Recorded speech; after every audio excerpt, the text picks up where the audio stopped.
Hey everyone, how's it going? Hope you're doing well. Yes, it is time that I finally start this project of showing you guys how to make a 3D background for your aquarium. So I've made these before, I've made a few of them. I had never really demonstrated how to make them, so this time I decided to take you through step by step and show you exactly what we're gonna do. Now, if you can see behind me, there is a tank, and I'll get a different shot of it here, but there's a tank here. This is a 60-gallon tank, 4 feet long. This is a custom background that I made for my Tanganyika tank.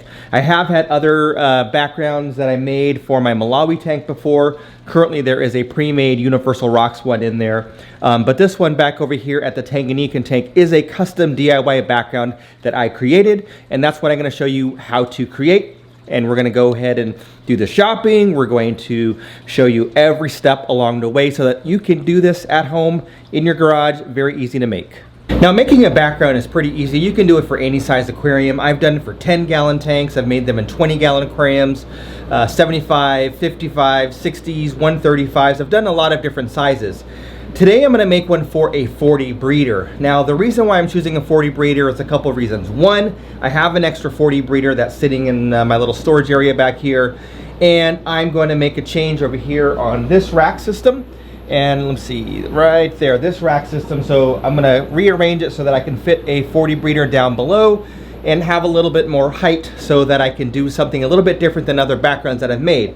The other reason why I'm doing a 40 breeder instead of like a 55 or a 60 or 75 is there's no center brace. So in a 40 breeder, it's just a regular rectangle, no center brace, where some of the larger tanks have a center brace. When there is a center brace, you have to cut it in half, your background, and then fit it in the aquarium because of that center brace, like I did for the Tanganyika tank upstairs. But with the 40 breeder, I don't have to do that, so I can have a little bit better of a design. And this might be something that you might appreciate looking at a little bit more. And I'm gonna need it anyway, so that's why I'm picking a 40 breeder. So what I'm gonna do with that other 40 is I'm going to kind of create, let me turn the light on here. Now that probably didn't really help much because it's like a dark light for the black water.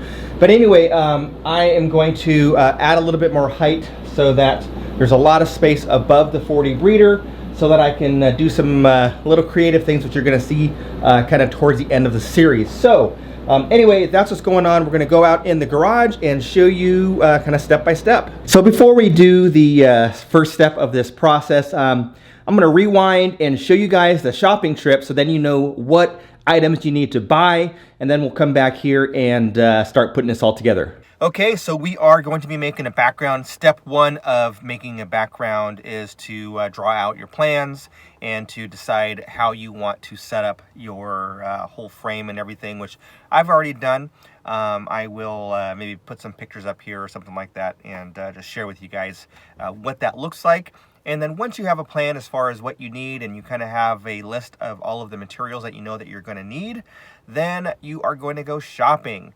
Now, you may not know what materials you need because you've never built a custom DIY background before. So I will make a list of the ingredients that I am going to be buying for this project, and we're going to go shop for those right now. Now, any store that sells hardware supplies is fine, construction supplies, but I happen to be at a Home Depot, but I also shop at Lowe's and other hardware stores, so it really doesn't matter as long as they have some of the necessary items that you are going to be buying. Okay, so the product that I use for making these is called Great Stuff Expanding Foam. It's basically it's a foam that you would use to like fill up cracks and insulation parts and stuff like that.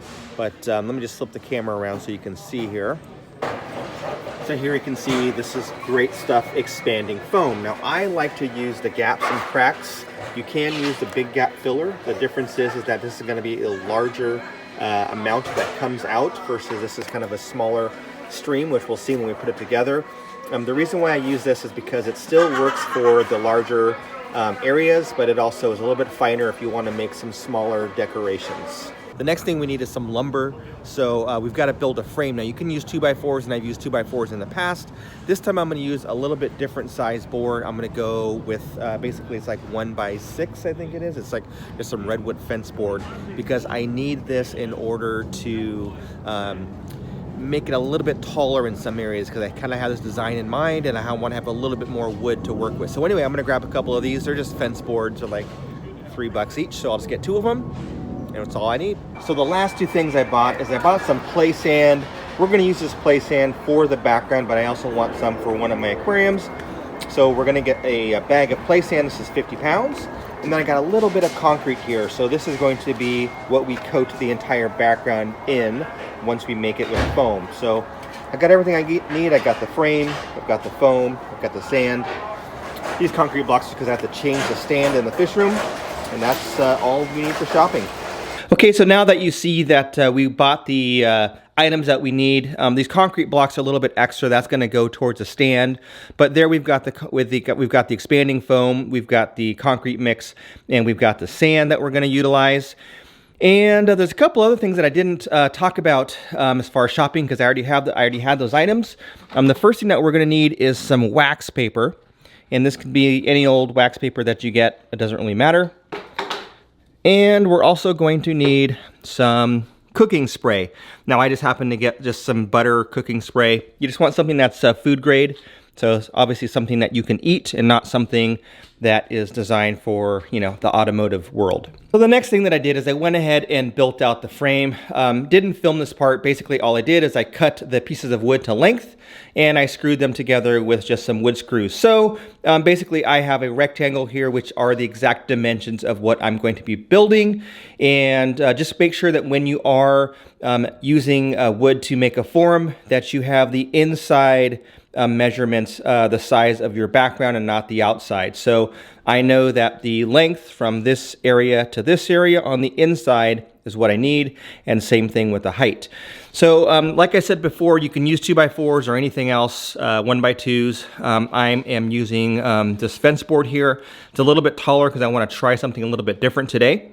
And then the other thing that you can see is I've got a piece of cardboard, just an open box down on the ground. And I've covered that with wax paper. This is very important because this is going to make your life a lot easier when you are finished with the mold and you have to peel it apart. Okay, so once you've got everything set up, what you want to do is make sure that the area that you're going to be working in is an area where you don't need to like access because you don't want to have to move this thing at all. This is behind one of my cars, and that car is currently covered and it's not going to be driven for a couple of weeks just because of bad weather. So I am going to go ahead and just use a space, and I only need to make sure that this area is clear for the next week or so. So anyway, I am going to go ahead and spray this down with my yummy, tasty buttermilk flavored or butter mist, whatever this is, food spray. So I'm going to spray this, spray down the wax paper.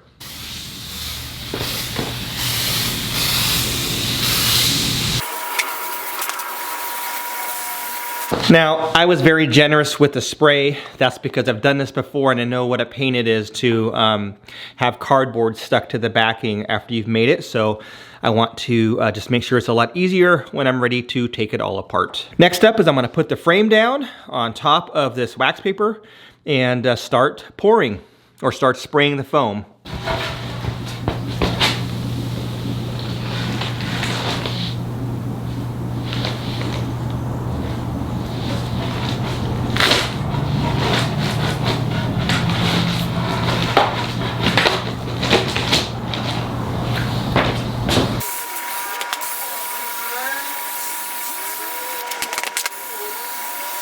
One of the other things that I failed to mention earlier is you can do a lot of things with a custom background where you can add some different dimensions to have like a lot of you know, different characteristics about, you know, with the background. If you want to add like caves to it, or if you want to add driftwood or rocks to the background, you can actually lay those in during this pouring process so that you can basically essentially build a cave as you're going, or build a rock ledge, or build a kind of wood sticking out. So I've done all of those before. Today I want to have a few caves in this. So I've got these little plastic disposable cups. So I'm going to use these in the areas where I know that I want the caves as part of my design. And because I had this neat little rock sitting around, I'm going to go ahead and utilize this in the background as well once I pour the foam, and add a little drama and character to this background.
Okay, so there you can see that I've kind of went around the entire background and just laid in the foam, and you can see where the caves are going to be. So everywhere that I put a cup, obviously the foam is not going there, so as I build this background up, that foam is going to go around the cup, but it's not going to go in where the cup is. So when I take it all apart, there's going to be a big hole there, so I'll have 3 caves in this design.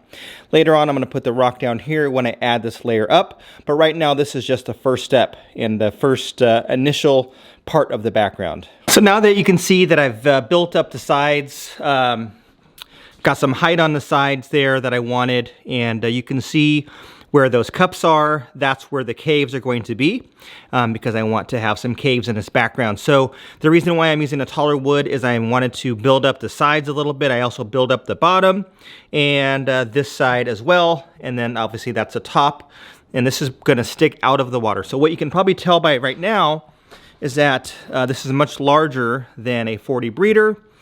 Only this section is going to be underwater, and then where these lines are, that's the top of the tank. All of this is going to be exposed. So this is going to be coming out of the water, and I'm going to be doing something different in this area, which is why I have a little bit different design this time. So I'm going to go ahead and fill in the rest with the foam. I've currently used 3 cans of the expanding foam, and you can see how much area this covered.